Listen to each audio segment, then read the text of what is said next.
Hey guys! So I'm gonna put on a filter because I got this one. Check that out. Oh no, that's not the right one. Is it? Oh, hang on. Oh yeah, that's the one. Oh, that's not the one in English. Oh, do I have it? There we go. Hi! Nona! Hello, darling. So we're not in my kitchen. We're just gonna hang out today. I just finished doing a TikTok live Q&A, and I thought let's kind of do the same thing over here. So I just opened it up and I told everybody, hey, let's do open questions. We can talk keto, we can talk, let me just turn off my TV here. Turn it down a little bit. I got the TV on. Whatever you guys want to chat about today, we can. It's Monday, so if you need motivational tips, we can do that. My TikTok live turned into a chat about kids and bullying. But I think that's because it's kids over there. So we were chit-chatting about different things, and I was talking about when my son was small and how he dealt with bullying and how I had to teach him about that. So whatever you guys want to talk about on Instagram today, I'm here and we can chit chat about whatever you guys want. So we'll start with keto. We'll start with keto. How long has Dory been keto? April was 3 years of keto for me, and I still really love it. I enjoy myself. I love the food that I eat, and I'm happier and healthier in my 40s than I was in my 20s. So that for me is the awesomeness of keto. So today is Monday. So I know a lot of people are trying to get back on track today. Monday is, the famous day for doing that. So number one, get back on track tip I will share with you guys is meal prep. Even if you don't make all of the meals in advance, plan out what you're going to eat. That way you know what you need at the grocery store, you get what you need, you're not going to come home with a bunch of junk and snacks that you don't want. Now, if you need recipes to get back on track, I have 2 places on Facebook, well, 3, but 2 groups on Facebook where you can find those. So my main group has a little bit of everything. It's got Q&As, motivational recipes, funnies, pretty much anything that amuses me is in main group, and that's called Colorful Keto Lifestyle. You can search that up on Facebook. And if you need just the recipes, I do have a recipe subgroup called Chaffles, Coffee, and Unicorn. And it is actually listed as subgroup of Colorful Keto with Dory. Also, if you go to my public page on Facebook and click on groups, it will show you what groups I have. So I do have a few smaller groups for specific things that I don't necessarily promote overtly online. So feel free to check out all of the groups where you can find me and get support. I would say 9 times out of 10, getting back on track is more about mindset than it is about motivation. Because if you've ever started a diet or a healthy eating plan in your life ever one time, you've been motivated. You understand how to be motivated. For me, with keto, the difference was mindset. It was realizing that this isn't a diet. It's a healthy lifestyle change. It's something I'm going to do, sustain, and maintain for the rest of my life. And I think for me, that really was a light switch. The moment when I decided I wasn't dieting, then I didn't have to deal with diet pressure, diet guilt. All of the diets I had failed my entire life didn't matter because this wasn't a diet. Come here closer if you want to say hi, but nobody wants to listen to you whine, dog. Nobody wants to listen to it. As soon as I get on live, she's like, but I get treats when we do this. Because whenever I go on live with her on TikTok, I always give her treats. That's honestly mostly when we go live on TikTok, that's what we do. We play with the dog, we throw the ball, we give her treats. So as soon as the camera's on in her vicinity, she's like, but I treats now. Hello. I the treats. So Um, Often a lot of people will message me, and I've been getting quite a few recently. With quarantine, with stress eating, it is so very easy to get off plan, and it feels like it's just a one-time thing, right? Like, I'm just gonna eat this donut because I'm stressed out right now. But the problem is, once you eat something that awakens your cravings, it awakens them all. And it's really easy to take one small cheat meal and then turn that into a day because, well, I've already pretty much pooched today anyways. We could start again tomorrow. But then tomorrow's Tuesday or Wednesday or Thursday. And you know what? The week is pretty much already done anyways. So you know what? We'll save it for next Monday and we'll start next Monday. The best piece of advice I can give you is start right now. If this is the moment when you want to get back on track, start right now in this moment. It doesn't matter if you've already eaten something you shouldn't today. It doesn't matter. Right now is the moment when you can make the choice to not put that garbage in your mouth. Jadul says it's done, one carb in my mouth and boom. And that's me. Like, if I eat one thing I shouldn't, I find all of a sudden I want to eat all of the things. And I've gotten so many messages over the last couple weeks from ladies who've been keto for a long time. Like, they've been keto a year, 2 years, 3 years, and they just absolutely fell off track. How to calculate. So do you mean how to calculate your macros and what you should be eating? So my favorite is an app called Ruled Me. So if you Google how much should I eat on keto, it will take you to the Ruled Me app. Now, it's going to ask you your age, your height. It's going to ask you your exercise level. So are you moderately active? Are you sedentary? Are you highly active? It's going to ask you your BMI. So that's your body mass weight index. It's going to ask you that. And then it will give you an estimate for calories. Now, I will tell you, this is just a general guideline.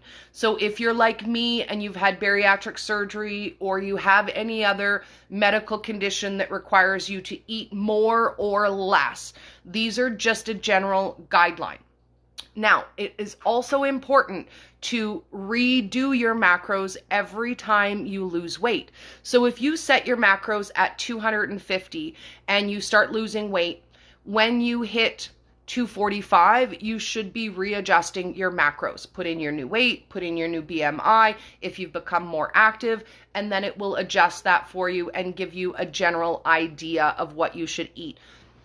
A lot of people stress out about these numbers and they feel like they're at the county fair, and if they don't ring the bell and if they don't hit all of those limits, they're not going to lose weight. That's not how macros work. So with macros, your carbs, that's a hard limit. You don't want to go over your carb hard limit. Your proteins is a suggestion. You can overeat on protein a little bit without going off track. And then your fats are a lever. So even though we eat high fat or higher fat, for some people ultra high fat, again, you don't have to hit that number or that percentage. Fat is meant to keep you satiated. So you want to eat enough fat to keep you full, to keep you satisfied so that you're not craving, you're not binging, you're not starving, but you don't have to eat all of that food. And I stress that very much because when I started keto, that was my biggest sticking point. Now, according to my estimated macros at my weight and what I want to lose, it estimated I should eat 1,600 calories a day, which is a lot more food than I can eat. And when I went into the Facebook groups and I said, so what happens if you can't eat all of this food? What they told me was exactly the opposite of what I told you guys. If you can't ring that bell, if you can't hit each of those limits, you're not going to lose weight. And it's simply just not true. As long as you are keeping your carbohydrates low, you're keeping in mind your fat percentages, and you are adding fat to each of your meals, I don't necessarily track everything anymore. I did in the beginning for probably about the first 2 months. And if you're coming from a standard American diet, if you're not familiar with food servings, if you don't know how much a proper serving is, then I definitely recommend tracking at least temporarily to get comfortable with that. Now, beyond that, if you're not a math person, if you don't love numbers, if you don't love tracking, then I say don't do it. 100% don't do it. If it's going to bring you anxiety, if it's going to bring you stress, counting all of your numbers isn't the most important part. If you're focusing on your protein first, you're getting lots of good vegetables, and you're keeping your fats high, that's really all that you need to focus on. But if you love numbers and that stuff keeps you excited, keeps you motivated, then by all means, do it. If it helps you, do it. If it is a tool that you can utilize to help you succeed, then do that. If it is an anxiety sticking point that holds you back, that makes you feel like you are depriving yourself or like you are in that same old diet rut, then I say don't do it and just focus on eating good foods. Now, when I actually switched to keto, my family didn't. My whole family isn't keto. It's just me. I mean, we all eat low carb-ish, but everyone in my house isn't keto. And I stressed out a lot about how I was going to make that change. How am I going to make 2 different dinners every night? How am I going to make this work for my family? And I didn't really have to change all that much. When I used to make dinners before, I would make a meat, I would make a carb side, so either potato, a pasta, or a rice, and 1 vegetable. When I went to keto, what I did was I just started making an extra vegetable side, and I skipped the carb. So everyone at my house gets 2 vegetable options now instead of 1, and I eat the meat and the 2 vegetables. So I didn't really have to change my whole family's diet. I just had to change how I felt about it. Ouch, you too. You don't need to fight on me. Thank you very much. You scratched my foot. Ow. Bad cat, bad dog. Ow. Ow. So it wasn't a huge change for me, for my house, for my family. It didn't cost me a lot of extra money to start keto either. Now, I know that a lot of the specialty ingredients are expensive. So what I recommend is buying one thing each payday, each time. Ow, I'm bleeding even. Like, oh, you guys suck. Now you gotta at least come. Oh, no, now he's gonna run. I was gonna make him apologize for scratching me, but no. Ow. Ow, it's your fault, dog. You chased him. I blame you. I blame you. Ow. So what were we talking about now? Ow. Grocery shopping, I think. And changing our menus, I think, is what we were talking about. Oh, yes, buying ingredients. So, for example, I make all of my own nut flours, butters, meals. I save a lot of money that way. But you don't have to go out and buy every single kind of nut. You can buy a bag of walnut this payday, buy a bag of almond the next payday, buy a bag of pecan the next payday, and space your products out so that you're not going to the store and you don't have to say, okay, I'm starting keto, I'm going to spend $200 on keto ingredients today. Because let's be honest, not all of us have disposable income that we can just say, hey, I'm going to start a new health journey, so I'm going to invest a buttload of money in that. And you don't have to invest a lot of money to start keto. I found it's easier to focus on the foods you can have instead of the foods you can't have. So, for example, I can have pretty much any vegetables that I want. instead of bread. And I don't find that I really miss the bread or the pasta or the rice. It's kind of just the vehicle for the better food, really, in all honesty. The other day we had spaghetti night. Everybody else had pasta, and I made spaghetti squash.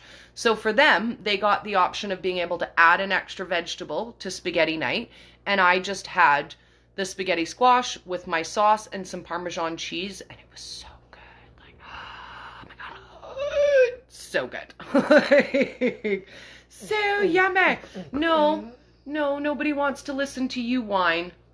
It's not your time. This is my live. You had yours. I did already do a live with her on TikTok, so she did already get to hang out with all of her friends and get treats and everything. It doesn't matter where I sit in the house. She will follow me around and whine that I'm doing something that's not paying attention to her. She's an attention whore. So, do I do intermittent fasting? Yes. Every single day I intermittent fast. So right now, where I am, it's almost 1 p.m. I will likely have my first meal around 3. Now, here's the beauty of intermittent fasting, because it can work around any schedule that works for you. Basically, intermittent fasting means that you eat all of your food in an 8-hour window, and that 8-hour window can be whenever is convenient for you. So, for example, I get up at 8 a.m. I will have my coffee. I don't always have bulletproof coffee, but sometimes I do if I'm a little extra hungry in the morning. I'll have my coffee, and then around about 3 p.m. I will have my first meal or snack. It's usually something small, an egg or some cheese chips, something just light and snacky. And then we have our larger meal at 8 p.m. as a family. And then I will usually have one small snack, probably around 10-ish, 11 in the evening before I go to bed. And I'm a night owl, so I usually am up till about 1 or 2 in the morning, and then I'm up again at 8. So that's sort of my schedule, and I do that 7 days a week. I'm not really a breakfast person. When I first started keto, I did eat breakfast because as part of the old diet mentality, breakfast is the most important meal of the day, right? You have to have breakfast. Breakfast starts you off right for the day. But what I noticed was when I ate breakfast before I was really ready to eat, it set me into what I can only describe as starvation mode. And I feel hungry all of the time. And it's weird because it's like I feel hungry even when I'm eating, and it doesn't matter. I cannot eat enough to be satisfied that whole day when I eat breakfast. If I wait and I eat in the afternoon, I feel normal. I feel like I'm eating the right amount. I'm eating it when I should. So don't ever let anybody guilt you into when it's time to eat. Because you know what? Your body's not stupid. Your body knows when it's time to eat. You just need to learn to answer those hunger cues. When am I hungry? When am I satisfied? So many of us lived our lives being severely overweight or morbidly obese, and we get that way because we stop listening to those signals. I didn't understand what full was until I got to the point where I was so full that I was physically in pain. There's never any purpose to eat till that point, but that's how I lived my life before. I would get so hungry that I would overeat, and then within an hour or 2, you're hungry again. And that's the beauty of keto. Because of the higher fat, because you're not hungry all of the time, you will get to that stage where you're almost reminding yourself to eat. You'll look and be like, oh, it's 4 o'clock and I haven't eaten anything yet today. Maybe I should eat something. I mean, I'm not really all that hungry, but I probably should eat something. And for me, it's such a freedom from food addiction, because that is literally what ran my life before. Between the food I should eat and the food I shouldn't eat and the food I hid and the food I binged And the food that didn't count because nobody saw it, like I was that girl. Like I could eat a dozen donuts as long as nobody knew I did. I could hide the box and nobody ever knew it happened, and it was only me. But when I started to change my eating and change my lifestyle, what I realized is there's only about 4 or 5 hours out of every day where someone is with me. So if I'm counting on someone else for that accountability, it is way too easy to sneak and hide food and then pretend that I didn't eat it. So again, on that note, tracking only helps if you're honest with your tracker, because I know in my old mindset, I would only track the things that I wanted to keep track of, but I would certainly eat other things and then pretend that I hadn't. So, like with any tool that we have in improving ourselves, weight loss, mental health, any of these journeys that we're on, having these tools are only beneficial if you know how to use them. If you know how to pull that out of your toolbox and benefit yourself with that. Intermittent fasting, honestly, is my favorite thing about keto, is when you get to the point where you don't feel like you're starving all of the time. I used to eat 6 small meals a day, and now I eat 3 meals a day instead, and I feel much more satisfied. I don't get that overfed, tired, lethargic feeling that I used to eat to all of the time. And that's a hard one to get your brain around. But once you understand the difference between being satisfied and being full, you won't ever want to be full again, because full is a very uncomfortable feeling. And I never understood that I could enjoy something without excess before. Part of that changed for me with my surgery, mostly just because it limited the amount I could eat and I wasn't able to binge like that anymore. I was physically not able to eat a large amount of food. So I had to learn that I could be satisfied with a bite or two of cheesecake. I don't have to sit down and eat a whole cheesecake to have had cheesecake and enjoyed it. And in my old life, I feel like unless I did something to excess, I never felt like I was doing it at all. I didn't even have cheesecake if I didn't eat 2 big giant slices of it or a half of a cheesecake.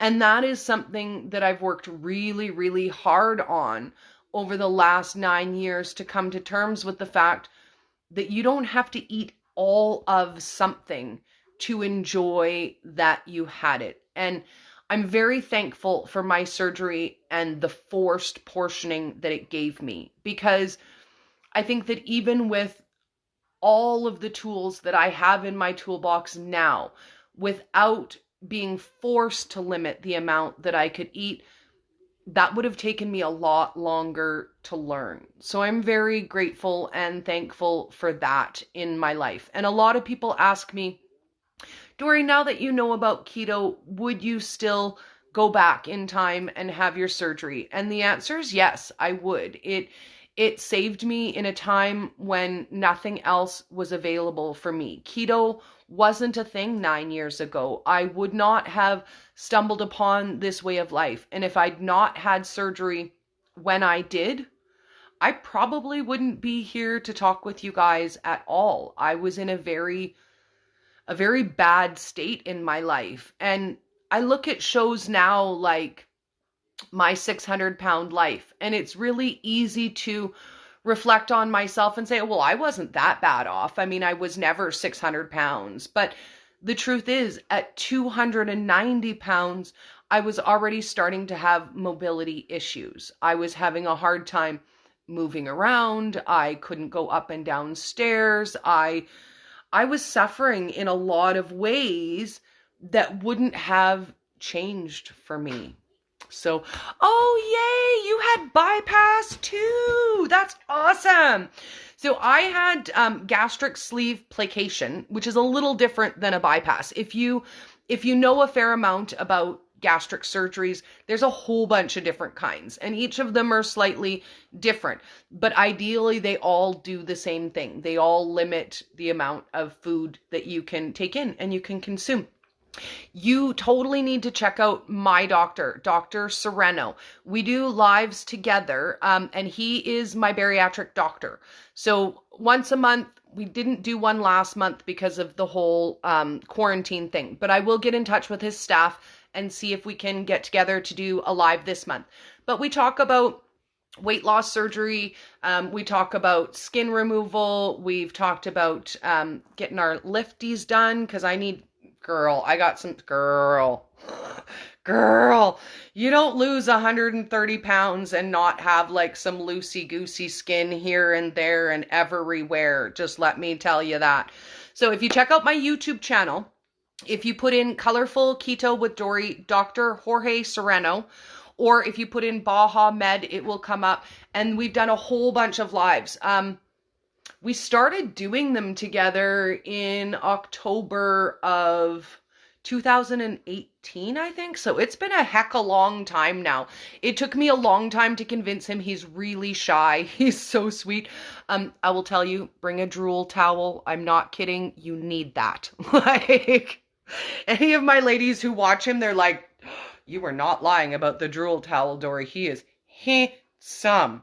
He is handsome. I'm gonna put it out there. Handsome doctor. Oh, you just had that done. That's so awesome.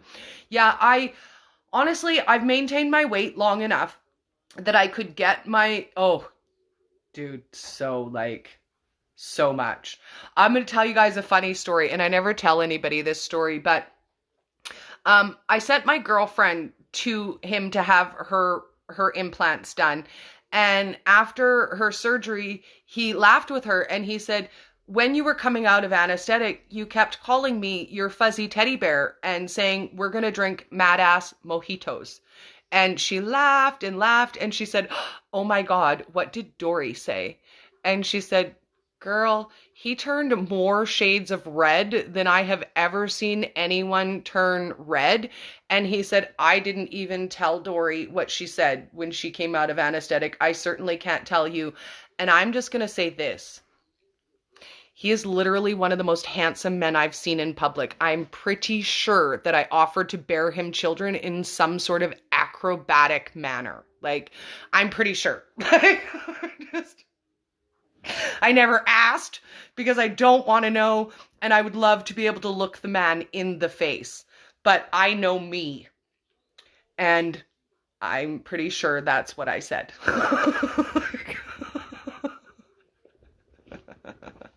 It's Dr. Jorge Sereno. So what I'll do is I'll pull up one of the videos on YouTube and show you what it looks like so that you know what to search for.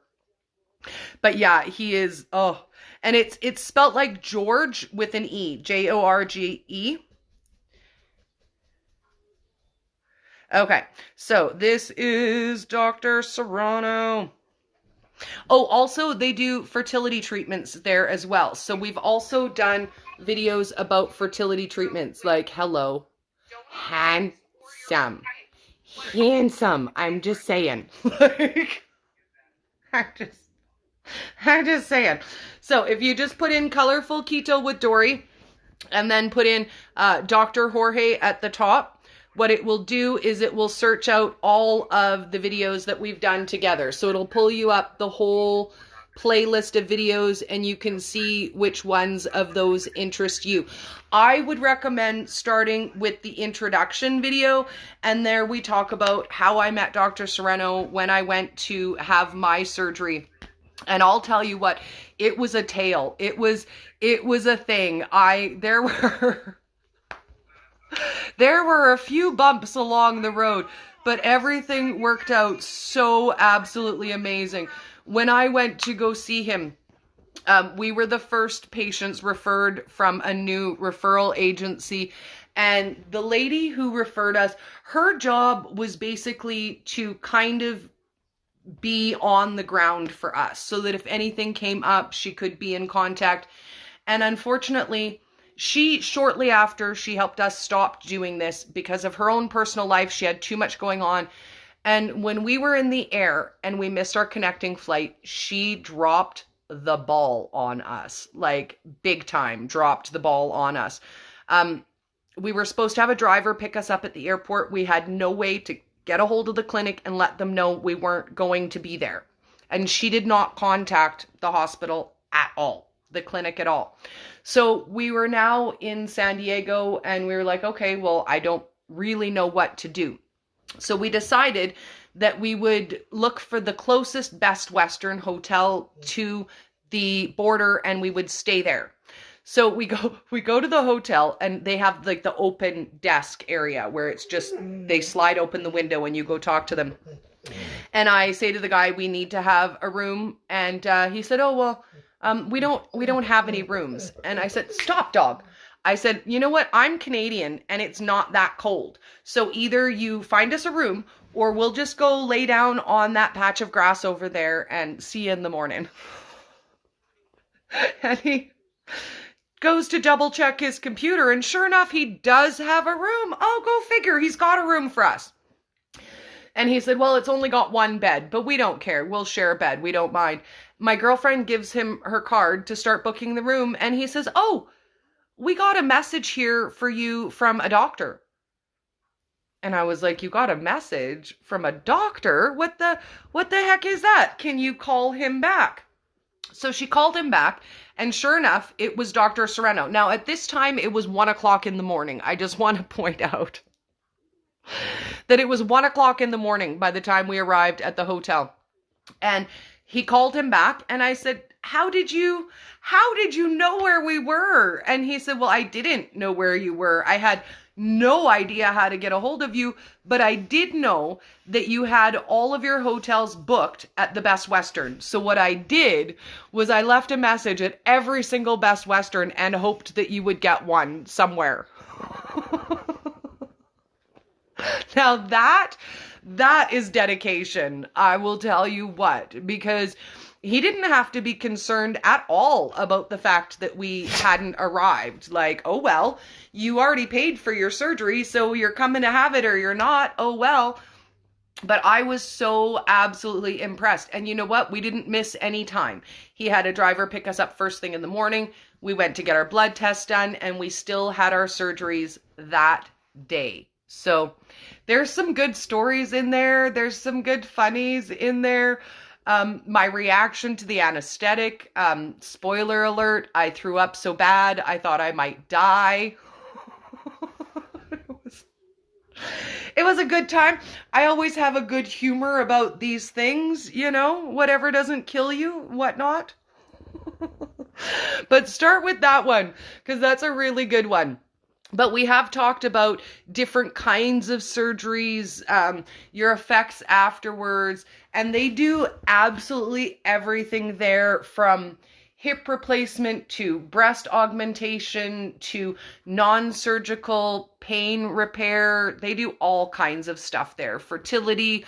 So when we get to chat on live, we get to talk about a lot of different topics and a lot of different things. And I'll tell you what, girl, like, if anybody needs a hookup when it's the time, let me know, because I can totally get you a discount. Just saying, like, we all need to save a little money. I need the whole yummy mummy package, you know, the lift, the arms, the thighs, the tummy. I'd just like to get it all tuned up. Thanks so much. I'm just saying. They recommend to get to your goal weight and maintain your goal weight for 6 months before you start doing any skin removal. My doctor recommends to do the tummy first, and that's for a reason. Now, not for everybody, but especially people who've had a bariatric surgery. When they remove that last little bit of skin and the last little bit of adipose fat, what it does is it triggers your body to lose weight again.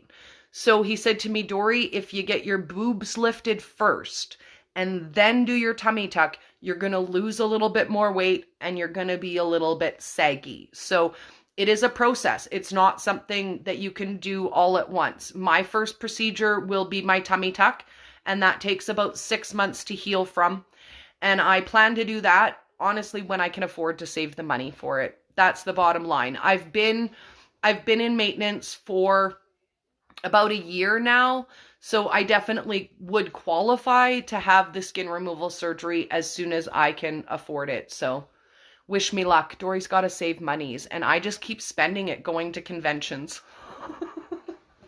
But maybe this will be the year, seeing how everything is all shut down with coronavirus. We'll see. I was planning on attending 3 different conventions this year, and so far one has been officially canceled, one is still waiting to hear, and the other one I think won't be either. So who knows? Maybe I'll save my convention money this year and get a tummy tuck.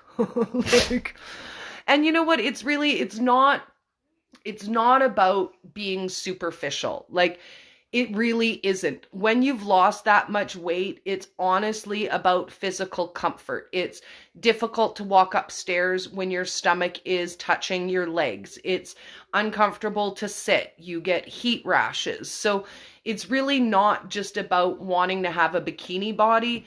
It's just about wanting to have a body that I can feel comfortable in. And yes, I get it.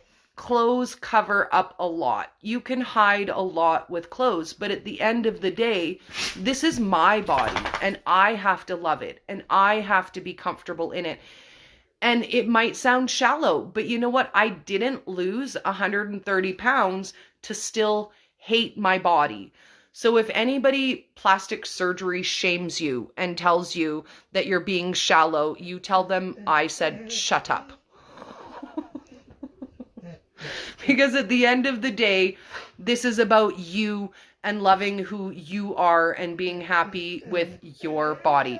So on that note, I'm going to take my whiny dog outside.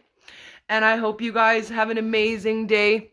Oh, you know what? It's terrible. It is. Like, this skin is the worst. It is getting better, but it's so slow. The intermittent fasting helps. Autophagy helps. But I also sat down and I figured it out by percentages, and they estimate that you can improve your skin elasticity by 1% a month if you are vigilant. Now, according to that schedule, I'll have nice arms by the time I'm 82, and I don't really want to wait till then. So if people judge me for having my wings removed, they judge me. I've been judged for worse.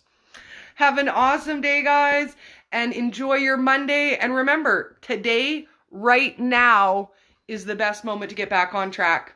I'll see you soon, guys. I love you. Bye.